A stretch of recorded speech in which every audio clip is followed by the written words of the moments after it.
So ngayong araw no ay mayroon namang bumili sa atin ng mga sampin na mga native na manok no na tig wala pang 1 kilo. So the same buyer pa rin no nung bumili sa atin ng 24 heads na mga manok. So ito ay 12 piraso lang no, 12 heads lang yung binili nila. At ito ay tumitimbang na ng 8.96 kg sa 12 manok no dahil wala pang 1 kilo ang mga manok na to. So the same buyer pa rin no, yung bumili sa atin ngayon at i-deliver natin ito ngayon no, sa bumili sa atin ng native na manok. Sa araw na ito no ay nailipat na rin natin yung ating pang-apat na batch sa ating mga sisiw no na nakikisa.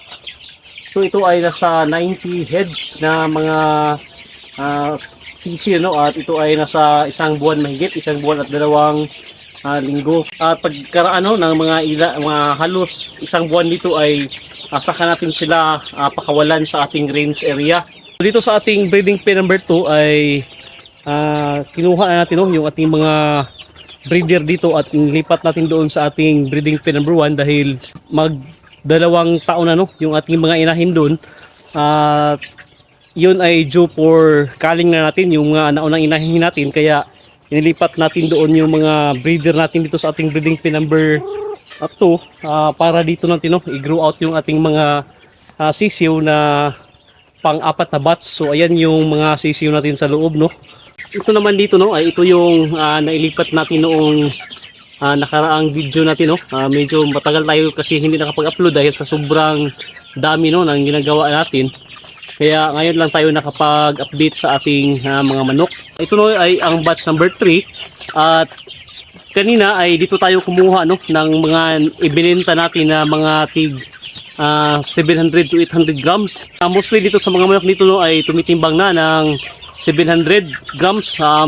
Mayroong iba nga dito ay lumalagpas na ng 800 grams. Pwede na sana natin ito pakawalan ngayon no. Ang problema lang natin ngayon dito ay hindi pa natin ikabit yung ating range net. So since ngayon ay long weekend, so meron tayong dalang net na dito. So ayan ano, meron tayong dalang net na dito at may lubid na ito no. Ngayon ay ikakabit natin ito sa ating grow out range no. Kailangan natin tapusin ito hanggang sa Monday dahil ito lang yung panahon no na magawa natin to. So kailangan talaga natapusin natin. So dito naman sa kabila ay ito no, yung ating batch number 1 sa ating mga manok. So nandun sila sa unahan kumakain.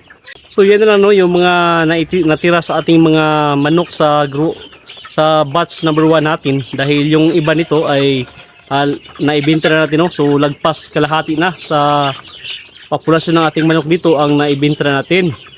So ito ay nasa mga more than 50 heads na lang no. So ang mga manok na ito ay dito tayo kukuha no para gagawing mga breeding materials natin.